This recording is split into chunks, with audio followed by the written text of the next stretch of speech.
A very warm welcome to everybody. Today in this video, I will be discussing the summary of the first chapter of a first flight CBSE class 10 textbook, A Letter to God. In the story A Letter to God, Lencho, a farmer, is the protagonist. In this story, we are going to see and read about Lencho's firm faith in God, in the Almighty.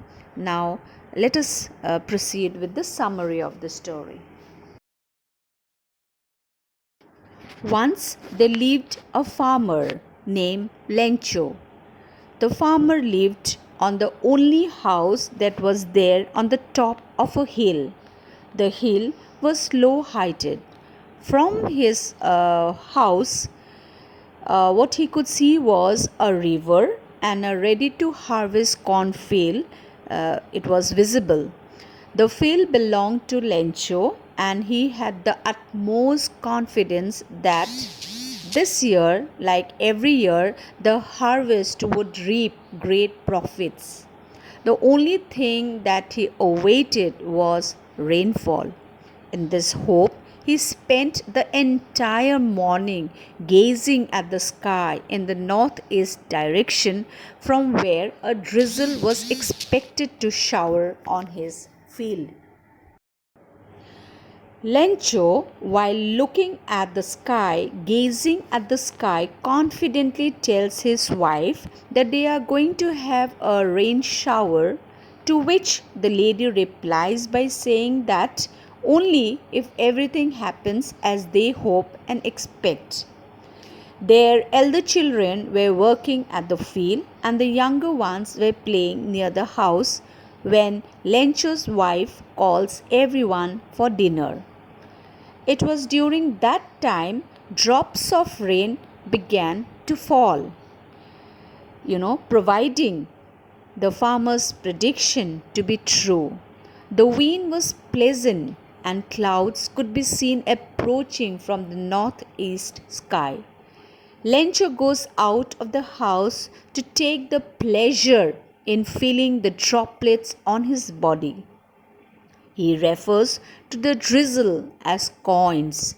Large droplets was compared to 10 cents and the smaller ones to 5 cents. He says so because these raindrops would ensure a good crop, which would eventually get them a lot of money. So, with a satisfied expression, he regarded the field of ripe corn with its flowers draped in a curtain of rain.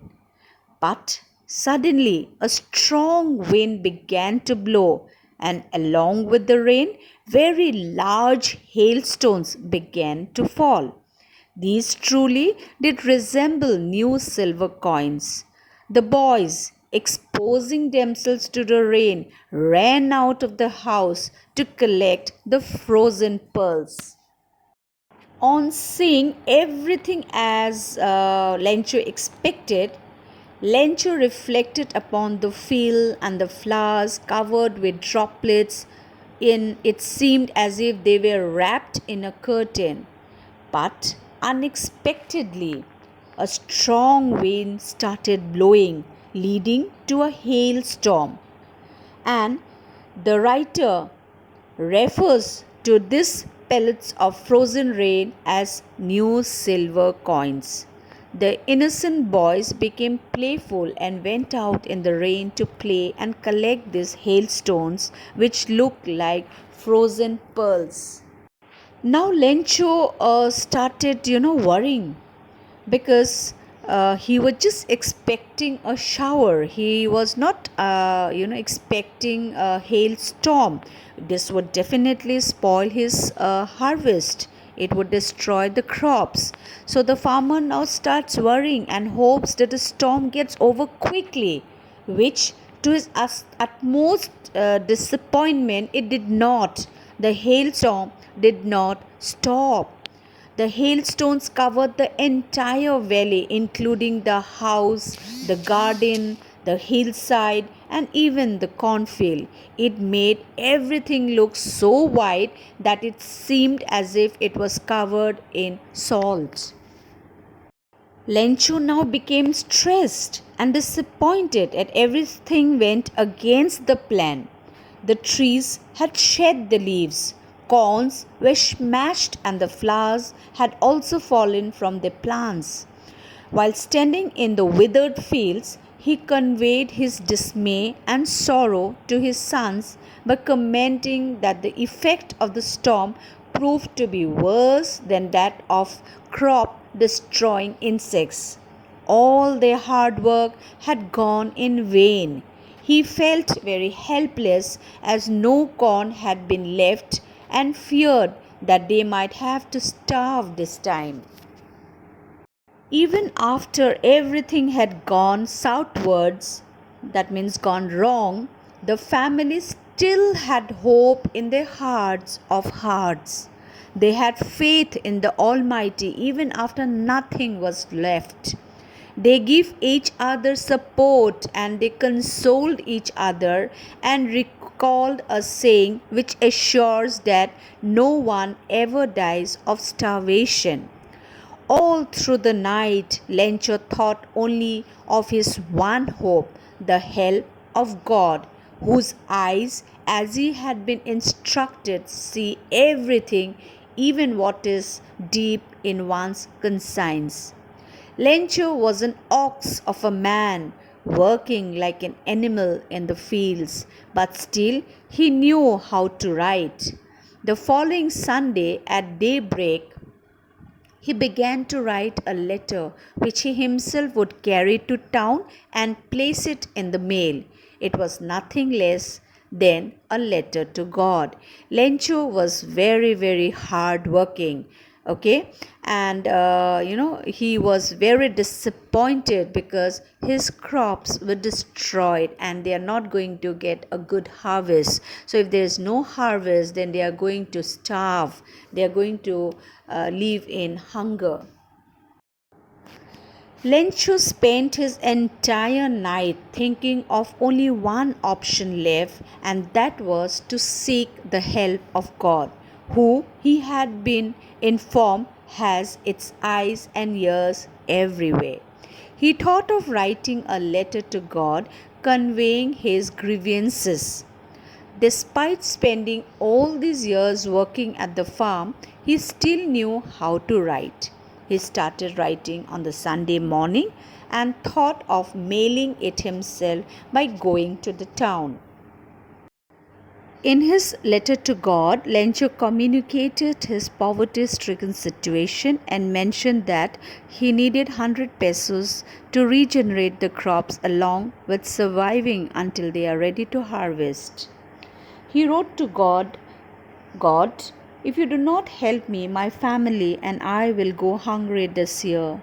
I need 100 pesos in order to sow my field again and to live until the crops come because the hailstorm.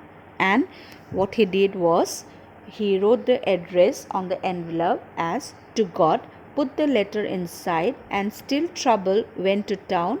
At the post office, he placed a stamp on the letter and dropped it into the mailbox. Now, in the post office, a postman who was also an employee of the post office noticed Lencho's letter and showed it to the postmaster. They both felt amused. Okay, they had a good laugh. How can somebody write a letter to God?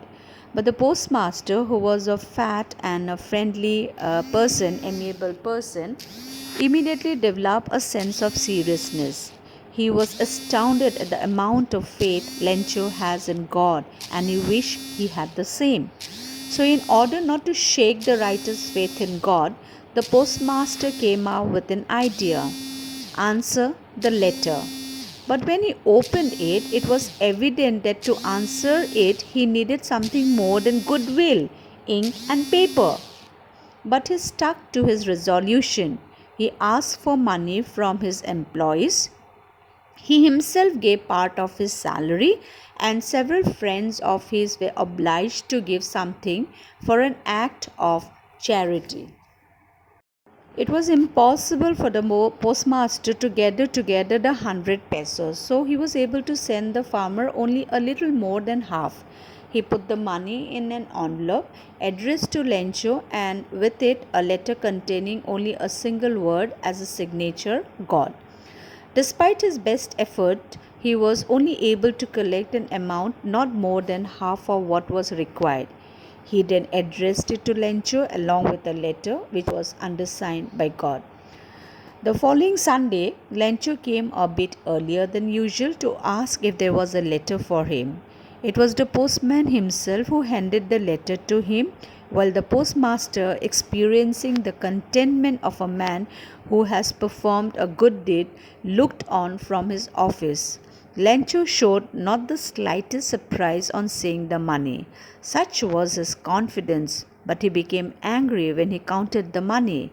God could not have made a mistake, nor could he have denied Lencho what he had requested.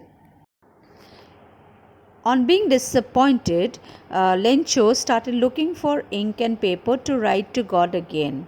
While writing, his eyebrows got curled out of the concentration with which he was drafting a new request. On completing, he affixed it with a stamp. As soon as he dropped it into the mailbox, the postmaster took it out to read it.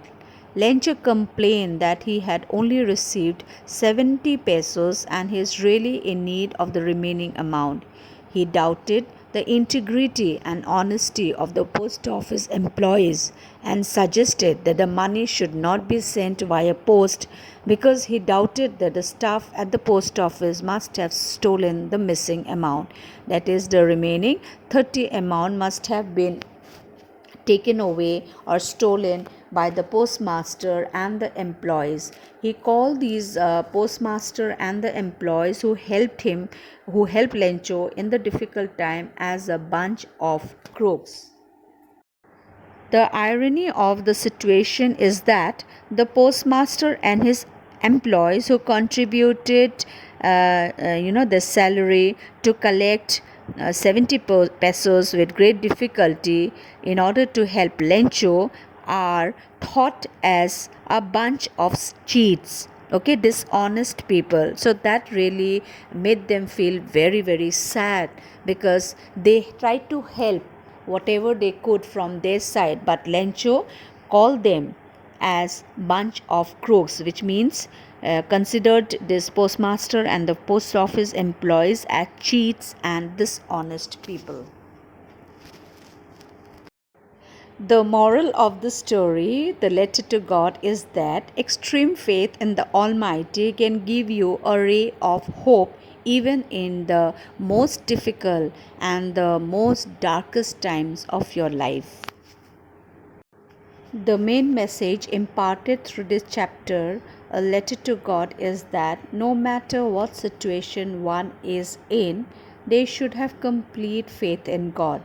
Even if they don't achieve the desired results, one should never lose their faith in God and always believe that all the problems would be solved in due course of time. Faith can even move mountains.